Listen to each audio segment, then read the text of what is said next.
Hey everybody, it's Mr. Wells. Welcome back to ELA, Murder on the Orient Express by Agatha Christie. We're in part 2, and we're going to read chapter 12 today. Make sure you're filling out your sheets so you can get those done and get the credit points for those.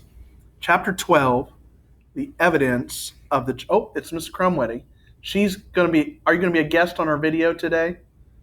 If No. you'd like me to. Well, I'm just going to pause it for just a second. Okay. Okay, I'm back, and Mr. Crumwetty says hello, we are going to be reading part 2, chapter 12 of Murder on the Orient Express, the evidence of the German lady's maid. Monsieur Bach was looking at his friend curiously. I do not quite understand you, mon vieux. You were trying to do what? I was searching for a flaw, my friend. A flaw? Yes, in the armor of the young lady's self-possession. I wished to shake her sang-froid. Did I succeed? I do not know. But I know this. She did not expect me to tackle the matter as I did. You suspect her, said Monsieur Bach slowly. But why? She seems a very charming young lady, the last person in the world to be mixed up in a crime of this kind. I agree, said Constantine. She is cold. She has not emotions. She would not stab a man. She would sue him in the law courts. Perrault sighed. You must, both of you, get rid of your obsession that this is an unpremeditated and sudden crime. As for the reasons why I suspect Miss Debenham, there are two. One is because of something that I overheard and that you do not as yet know. He retailed to them the curious interchange of phrases he had overheard on the journey from Aleppo. That is curious, certainly, said Monsieur Bach when he had finished. It needs explaining.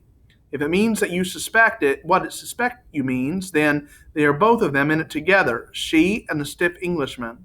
Perrault nodded. And that is just what is not borne out by the facts, he said. See you, if they were both in this together, what should we expect to find? That each of them would provide an alibi for the other. Is not that so? But no, that does not happen. Miss Debenham's alibi is provided by a Swedish woman whom she has never seen before, and Colonel Arbuthnot's alibi is vouched for by McQueen, the dead man's secretary. No, that solution of the puzzle is too easy.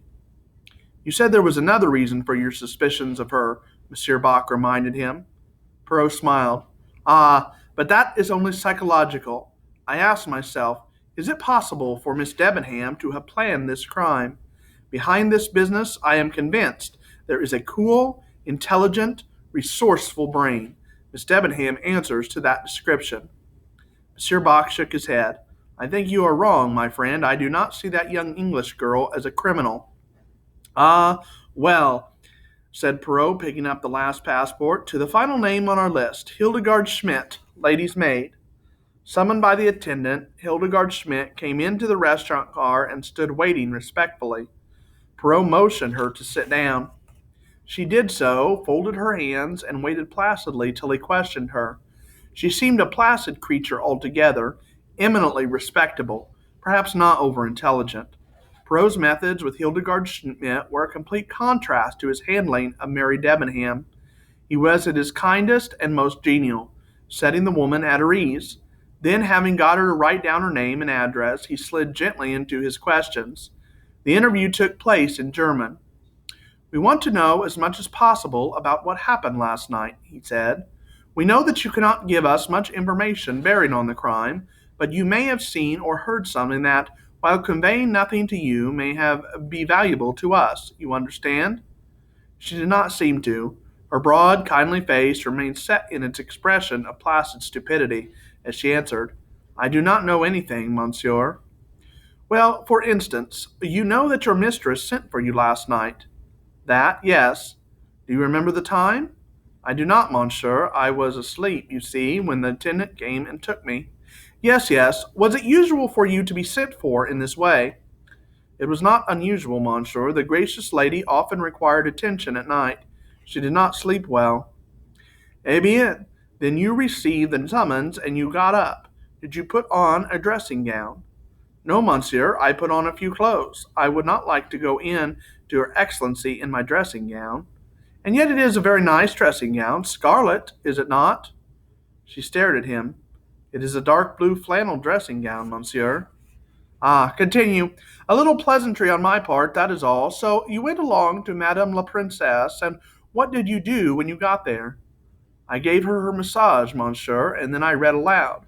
I do not read aloud very well, but Her Excellency says it is all the better, so it sends her better to sleep. When she became sleepy, monsieur, she told me to go, so I closed the book and returned into my own compartment. Do you know what time it was? No, monsieur. Well, how long had you been with Madame la Princesse? About half an hour, monsieur. Good. Continue. First, I fetched Her Excellency an extra rug from my compartment. It was very cold in spite of the heating. I arranged the rug over her, and she wished me good night. I poured her out some mineral water. Then I turned out the light and left her. And then, there was nothing more, monsieur. I returned to my carriage and went to sleep. And you met no one in the corridor? No, monsieur. Did you not, for instance, see a lady in a scarlet kimono with dragons on it? Her mild eyes bulged at him. No, indeed, monsieur. There was nobody about except the attendant. Everyone was asleep. But you did see the conductor? Yes, monsieur. What was he doing? He came out of one of the compartments, monsieur. What?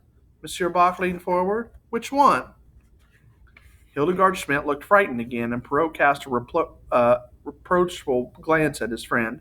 Naturally, he said, the conductor often has to answer bells at night. Do you remember which compartment it was?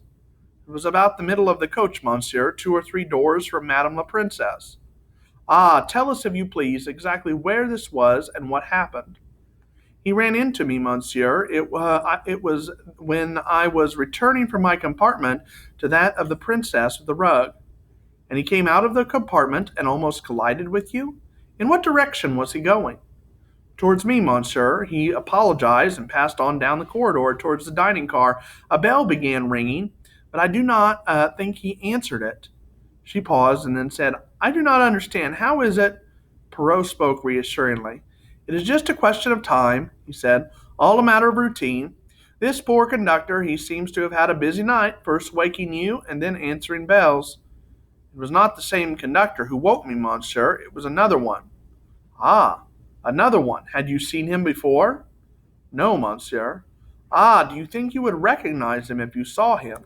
I think so, monsieur. Perrault murmured something in Monsieur Bach's ear. The latter got up and went to the door to give an order. Perrault was continuing his questions in an easy, friendly manner. Have you ever been to America, Fräulein Schmidt? Never, monsieur. It must be a fine country.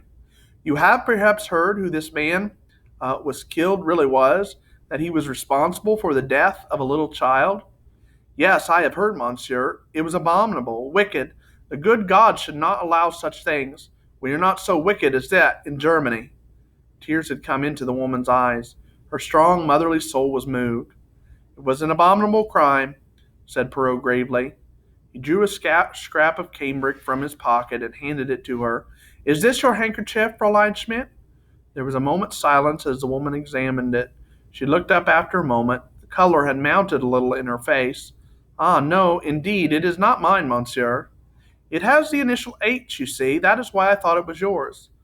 Ah, monsieur, it is a lady's handkerchief, that. A very expensive handkerchief, embroidered by hand. It comes from Paris, I should say.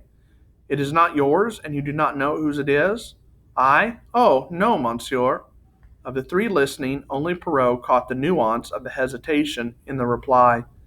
Monsieur Bach whispered in his ear. Perrault nodded and said to the woman, The 3 sleeping car attendants are coming in. Will you be so kind as to tell me which is the one you met last night as you were going with the rug to the princess? The 3 men entered. Pierre Michel, the big blond conductor of the Athens-Paris coach, and the stout, burly conductor of the Bucharest one. Hildegard Schmidt looked at them and immediately shook her head. No, monsieur, she said. None of these is the man I saw last night. But these are the only conductors on the train. You must be mistaken. I am quite sure, monsieur. These are all tall, big men. The one I saw was small and dark. He had a little mustache. His voice, when he said pardon, was weak, like a woman. Indeed, I remember him very well, monsieur. All right, that's it. Make sure you hit like, subscribe, enable your notifications so you can see all my great ELA videos